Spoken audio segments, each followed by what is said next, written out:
Okay, class. Next problem tayo. A uniform concrete slab of total weight W is to be attached as shown to two rods whose lower ends are on the same level. Determine the ratio of the areas of the rods so that the slab will remain level. So, pag-usapan natin class yung sinabi ng tanong. Meron tayong uniform concrete slab na total weight daw ay W. Ngayon, i-attach ito sa dalawang rods natin, aluminum, tsaka steel. Originally, yung end daw nila ay magkapantay. So, ibig sabihin, kung magkapantay yan, syempre, yung total weight, yung slab natin, nakakapit din sa kanila na horizontally. Ngayon, ang sabi ng problem, determine the ratio of the areas of the rods. Kaya lang class, kung ratio ito, so magiging area ng aluminum divided by area ng steel or area ng steel divided by area ng aluminum. Hindi kompleto yung tanong kasi hindi sinabi kung anong area. So, iti-take ko ito as depende siguro kung ano yung nasa choices. Kung lalabas ito, tama ito.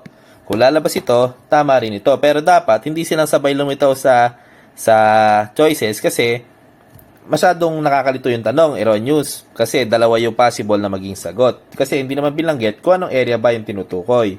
So, ganun lang natin i-take ito. Tapos, ano yung ratio daw nung rods natin para sabi sa dulo ng problem, yung slab daw natin ay manatiling level.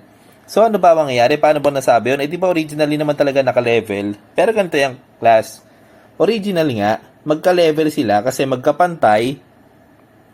Ito, sinabi sa problem, lower ends daw are on the same level. So, ito nga yun.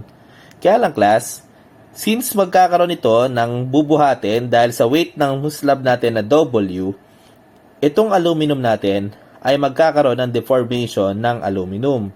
Yung steel naman natin ay magkakaroon ng deformation ng steel. Pero ang sabi, dapat daw, yung slab daw natin ay manatiling level kahit ma-deform na sila. So, paano yun, class?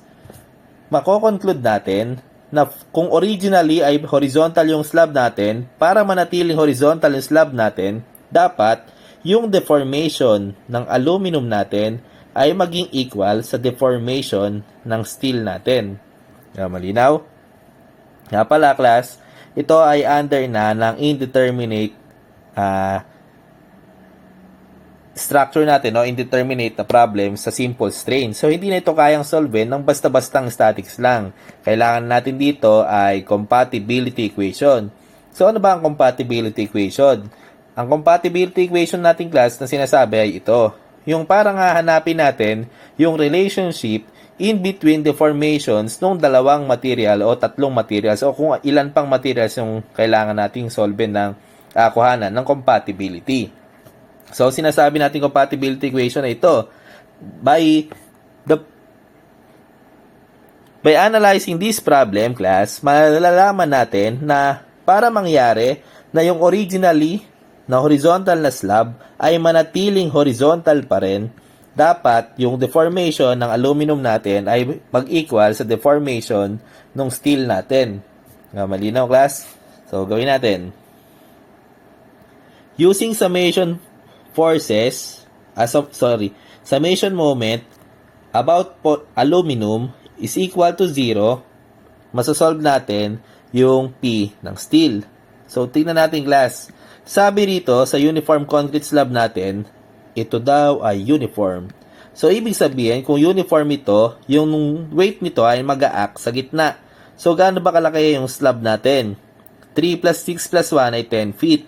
So, ito ay mag-a-act sa gitna, which is 5 feet mula doon sa both ends natin. So, ito ay 5 feet. Nasundan. Next.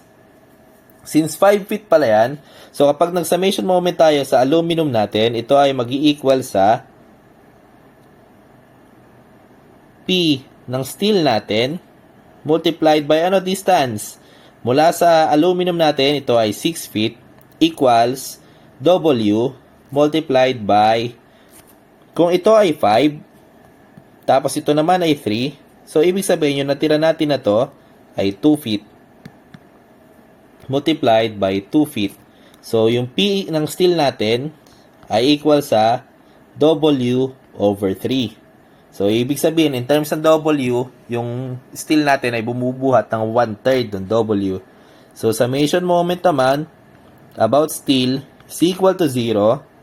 So, yung P ng aluminum natin multiplied by 6 pa rin ay equal naman sa W multiplied by, kung ito class ay 2, syempre ito naman ay 4. So, multiplied by 4. At masasolve natin, syempre, dalawa lang silang bumubuhat, 2/3 ng W, 2W over 3. At kapag chinek natin yan, using summation force horizontal, syempre, W over 3 plus 2W over 3, edi magiging W lang yon. Syempre, ang bubuhatin lang naman nila yung weight na W. So, tama yung equation natin. Since meron na tayo yan, solve natin class yung deformation.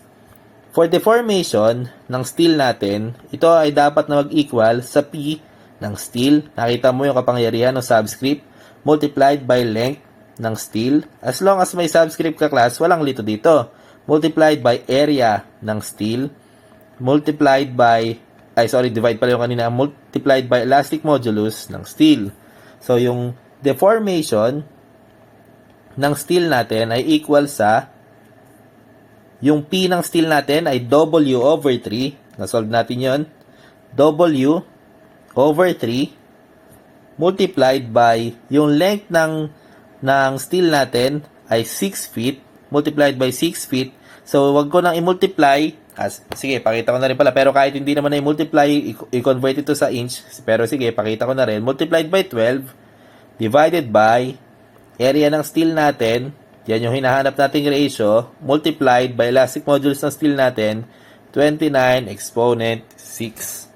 So, panatilihin mo natin na ganyan. Next naman, deformation ng aluminum natin ay equal sa, so yung P ng aluminum natin ay 2W over 3 multiplied by, yung length ng aluminum natin ay 4 feet multiplied by 12 para maging inches divided by A ng aluminum multiplied by 10 exponent 6. Ang sabi natin sa compatibility equation natin, para manatiling horizontal yung slab natin, yung deformation ng aluminum ay dapat magpantay sa deformation ng steel. So, pag-equatein lang pala natin yung dalawang equation na to para ma-solve natin yung ratio nila. So, tignan natin class. Deformation ng steel ay equal sa deformation ng aluminum.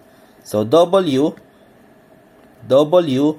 over 3 multiplied by 6 multiplied by 12 divided by area ng steel multiplied by 29 exponent 6, ito yung para sa steel, equals 2W over 3 multiplied by 4 multiplied by 12 divided by area ng aluminum multiplied by 10 exponent 6. So, ito yung sinasabi ko sa iyo, class, na kahit di naman na-convert, si 12 makakancel lang.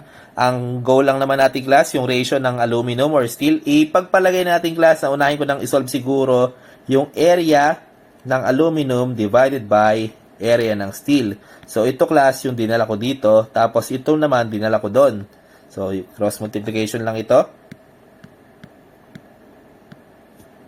Ito ay equal sa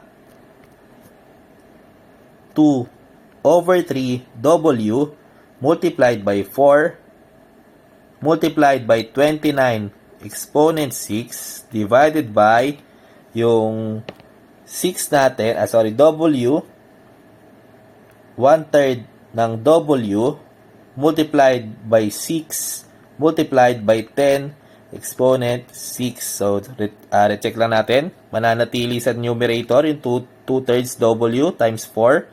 Tapos, mananatili sa denominator itong 10 exponent 6. So, nandun pa rin siya. Since denominator to dito, tatdali natin doon para makuha natin nga yung ratio.